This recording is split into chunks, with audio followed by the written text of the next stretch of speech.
હાલો મિત્રો, આજે આપણે બનાવીશું રીંગણાનો ઓળો, એક કાચો અને એક પાકો। એની માટે આપણે બે રીંગણા લઈ લીધા છે, તમે જોઈ શકો છો। આવી રીતના રીંગણા લઈ લેવાના, બે લસણ, ટમેટા, કાંદા, ધાણા બધું લઈ લીધું છે। જો આવી રીતના બીટિયા ઉખેડી નાખ્યા છે, પછી આપણે તેલ લગાવીને પહેલા ધોઈ નાખ્યા છો મેં, પાછા નકર કોમેન્ટમાં લખશો કે ધોવો, પહેલા ધોઈ નાખ્યા છે ને આવી રીતના કટ કરી નાખવાના। પછી આપણે છે ને થોડુંક તેલ લગાવી દઈશું, એટલે આપણે રીંગણાની ઉપર જે ફોફા હોય ને જલ્દી ઉખડી જાય એ માટે।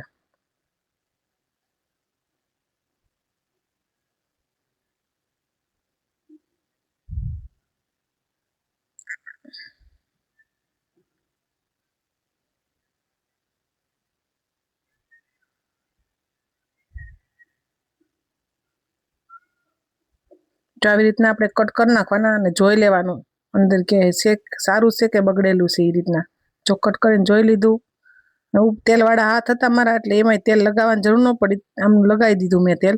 આવી રીતના જાળી તમારે લઈ લેવાની હોય તો લઈ લેવાની, એવું કાંઈ નથી, નકર એમને શેકાઈ જ જાય, તો એક સાથે બે શેકાય, જાળી હોય ને તો એમ।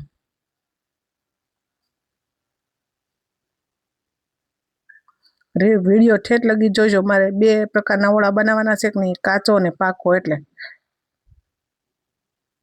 જો આપણે લઈ લીધું છે ટમેટું, કાંદા, લસણવાળી ચટણી, લસણની કટકી, અને આપણે લીલા કાંદા હોય ને એના પાંદડા હોય ને એ કટ કરી લીધા છે, અને ધાણા કટ કરી લીધા છે, લઈ લીધું છે। હવે આપણે વઘાર કરી લઈશું। આપણે પેલા રીંગણા શેકાઈ ગયા છે કે નહીં જોઈ લઈશું। જો કે હવે શેકાઈ ગયા છે, તમે જોઈ શકો છો એકદમ કાળા થઈ ગયા છે। જો તમને અમારા વિડીયો જોવા ગમતા હોય તો લાઈક કરો, શેર કરો અને સબસ્ક્રાઈબ તો કરજો જ। જો આપણે પાટીયું મૂકી દીધું છે, એમાં તેલ એડ કરી દેવાનું।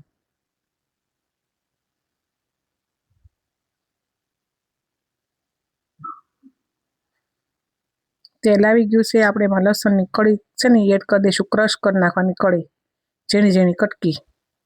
લસણની કળી સતળાઈ જાય ને એટલે આપણે એમાં છે ને લસણની કળી તો સતળાઈ જાય, થોડીક બ્રાઉન જેવી થાય ને એટલે કાંદા ટમેટા એમાં એડ કરી દેવાના। કાંદા ટમેટા થોડાક છે ને સતળાઈ જાય ને પછી હળદર એડ કરવાની। આમાં એવું છે કે થોડોક લાંબો થઈ જાય કે નહીં વિડીયો, એટલે અમે છે ને તરત, તમને એમ થાય છે કે તરત કેમ હળદર એડ કરી દીધી, પણ સોફ્ટ થઈ ગયા હતા કાંદા ટમેટા બે, તમે જોજો, હમણાં આપણે હલાવશું એટલે ખ્યાલ આવી જાય છે। જો થઈ ગયા છે ને સોફ્ટ।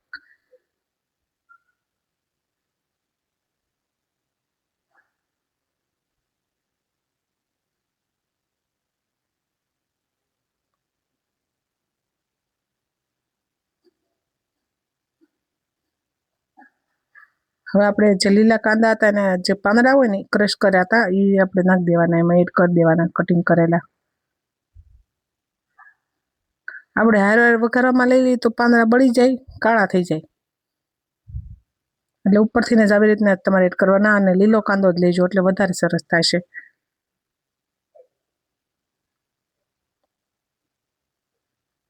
ચટણી એડ કરી દેવાની। આ બધું છે ને સોફ્ટ થઈ જાય ને પછી ચટણી એડ કરી દેવાની તમારું,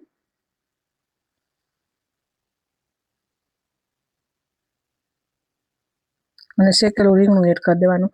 અને મીઠું એડ કરેલું જ છે, પાછા એમ ન કહેતા, આમાં બતાવતા તો નથી મીઠું એડ કરેલું, પણ લીધું ન હોય, કટ થઈ ગયું હોય એડિટિંગ કરતા ને ત્યારે, પણ મીઠું એડ કર્યું છે મેં।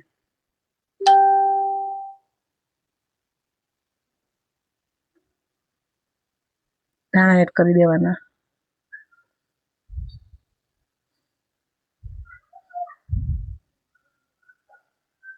જો આપણે હવે કાસો ઓળો બનાવવાનો છે, એની માટે આપણે રીંગણું બે શેકાતા, એક એમાંથી બનાવી નાખો પાકો, હવે કાસો, એટલે રીંગણું તો શેકેલું જ હોય પણ બધા ઇન્ગ્રીડિયન્ટ્સ આપણે કાચા નાખવાના।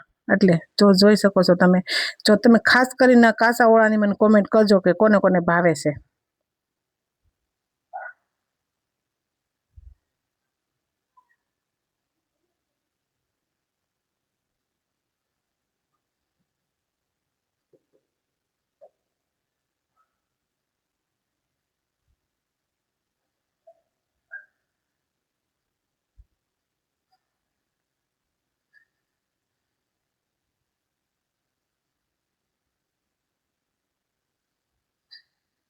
મીઠું એડ કરી દેવાનું।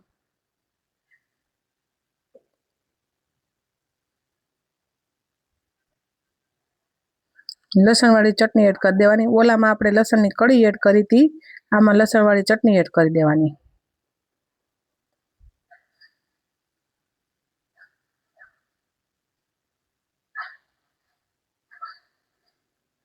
ધાણા જીરું ને સિંગ તેલ જ એડ કરજો. ન હોય તો એવું કાંઈ નથી, ન હોય તો ચાલે, પણ તમે વધારે સ્વાદિષ્ટ બનશે સિંગ તેલ તમે એડ કરશો ને એટલે. અને જો આવી રીતના આપણે મેશ કરી નાખવાની લસણવાળી ચટણી. અને તમને કાસો કાંદો ટમેટું ભાવતું હોય ને તો એ એડ કરી શકાય, પણ એ અમારા ઘરમાં કોઈ નથી ખાતું એટલે મેં એડ નથી કર્યો. ઉપરથી કાંદાની કટકી, ટમેટાની કટકી, એ રીતના.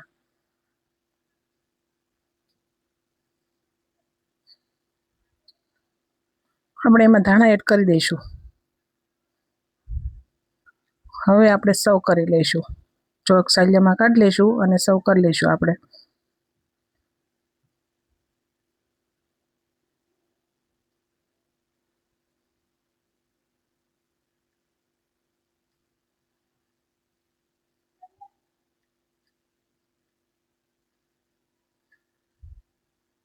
હવે આપણે આ પાકો ઓળો લઈ લઈશું.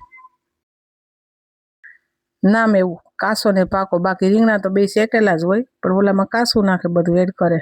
આમાં સડવે એટલે પાકી જાય બધું. એ રીતના સર્વ કરી લઈશું. જો આપણે બે જાતના ઓળા લઈ લીધા છે, અને આમાં છે ને અમે ભાખરી સર્વ કરી છે, કારણ કે 2 વખત વિડીયામાં અમે રોટલા એડ કર્યા હતા, સર્વ કર્યા હતા અડદના શાકમાં, અડદની દાળમાં. તો કોકને એમ થાય આ લકડા રોટલા જ ખાતા હશે એટલે એમાં ભાખરી સર્વ કરી છે, પણ તમે રોટલો પણ લઈ શકો, એવું કાંઈ નથી. જો તળેલી કાસળી છે મરચાંની, કાંદા અને છાશ. તો કોમેન્ટ કરીને કહેજો બધા મને કે તમને કેવી લાગી ગુજરાતી ટેસ્ટી રીંગણાનો ઓળો અને ભાખરી.